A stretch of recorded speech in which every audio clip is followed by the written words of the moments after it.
Joining me now is the Australian's Foreign Affairs editor, Greg Sheridan. Greg, good to see you. Anthony Albanese would rather focus on the nice stories when it comes to China and this visit, yet we have seen these clashes today. Do you think that the Prime Minister cares about the human rights abuse issues when he's trying to woo Premier Lee? Well, Danica, great to be with you. I'd give the Albanese government a mixed report. I thought Penny Wong was quite sensible on Insiders on Sunday, listing some of the things we disagree with China about, and very importantly, saying we're in permanent strategic competition with China in the South Pacific. I think this big panda diplomacy visit is all about trying to reset China in the Australian public mind as a sweet and cuddly thing, whereas it's not a sweet and cuddly thing, it's a vicious, brutal, totalitarian dictatorship. And I think in several key ways the Prime Minister has underperformed in this visit, very significantly. First of all, on the Qiang matter. Now, it's not a huge incident. I greatly admire Qiang, but this is not a huge incident. It wasn't a fundamental breach of her human rights, but it was absolutely improper behaviour for foreign diplomats to try to muscle their way around the Australian Parliament House. Now, if Albanese wasn't briefed, he has the most incompetent prime ministerial office in Sydney, and the government is fast asleep and should be sacked for incompetence. If he was briefed but wasn't game to simply say, I don't want to overblow this incident, but the Chinese officials were plainly out of order, that's not the way we react, that's not the way we treat journalists in Australia, well, then he's a coward, and he has ceded an element of Australian democracy to China. The same with the demonstrators. No other embassy in Canberra can organise busloads of demonstrators to intimidate and influence Australian politics. That's inconsistent with diplomatic practice. Imagine if the Australian embassy in Beijing tried it for a single second. Now, governments of both persuasions, the Liberals were as pathetic on this as Labor, have not enforced on the Chinese embassy in Canberra the proper restrictions which should apply to an embassy.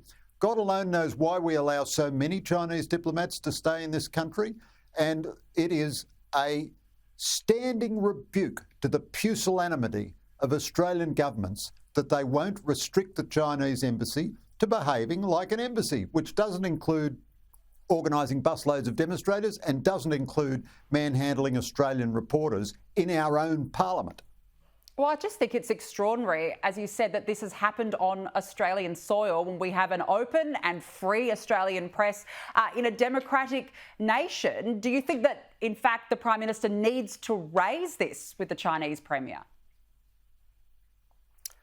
So, Danica, I don't want to be unbalanced about this. It's not a huge incident, but Albanese has made it a bigger incident than it needs be because of his apparent extreme timidity about saying, but he's so scared to say anything that might annoy the Chinese and derail this visit. He doesn't need to raise this matter with the Premier. He simply needed to say at the press conference, this is a small incident but completely unacceptable. We utterly stand with Qiang. She's an Australian citizen, an Australian journalist, and this behaviour by the Chinese officials was unacceptable. Then if the Chinese decide to overreact to that, that's up to them. But he is so scared, the Albanese government is so scared that if they say one word out of the Chinese-approved script, they'll get a bad reaction. So the analogous case was after he met with Xi Jinping in San Francisco, 4 or 5 days after the Chinese Navy had fired sonars at Australian naval divers and caused them physical injury. He still won't tell us, the Prime Minister, whether he raised that with Xi Jinping, which probably means he didn't raise it because there'd be no reason not to tell us. But then he had a press conference but made sure that Canberra didn't release the information about this incident until after the press conference was over. Well, this kind of sort of pathetic timidity, it's unbecoming. I mean, Albo, I've got a lot of admiration. I think he's a good bloke, but this is unbecoming. This looks like a Prime Minister who's got stage fright, who can't cope with the Chinese just in a normal way. It doesn't have to be, I think Dutton and Morrison did overdo the rhetoric. Doesn't have to go down that road.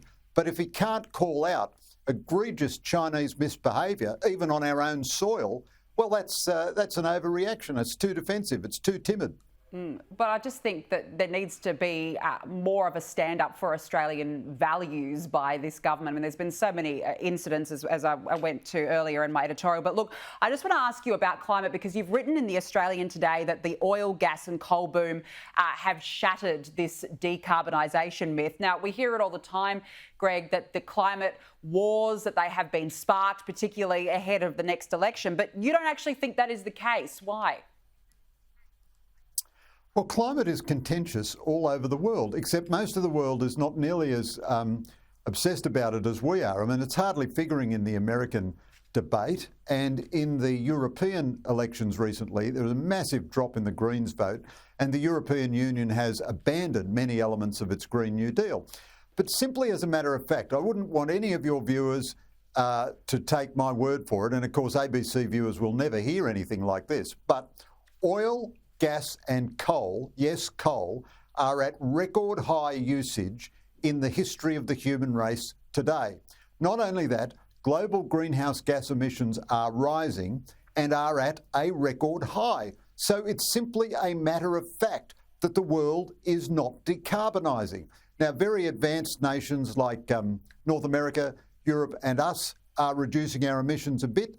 But the big growth in emissions comes in China, India, Indonesia, Vietnam, the Philippines, and so on. Now, I don't think, therefore, we abandon the idea that we reduce our emissions, but it's crazy to send the economy bankrupt and massively increase our energy prices in order to reach an insane target like a 42% reduction by 2030. The world will not notice whether we have a 42% reduction or a zero reduction. But if we ended up with a 20% reduction, that would be perfectly fine. It's not going to have the slightest effect on the physical climate. And as a simple matter of fact, the rest of the world is not decarbonising. The world is increasing its greenhouse gas emissions. That may be a terrible thing, but we ought to be aware of that reality when we shape our own policy. Yeah, it's certainly a fair point. Greg Sheridan, we have to leave it there. Thanks for joining us this evening.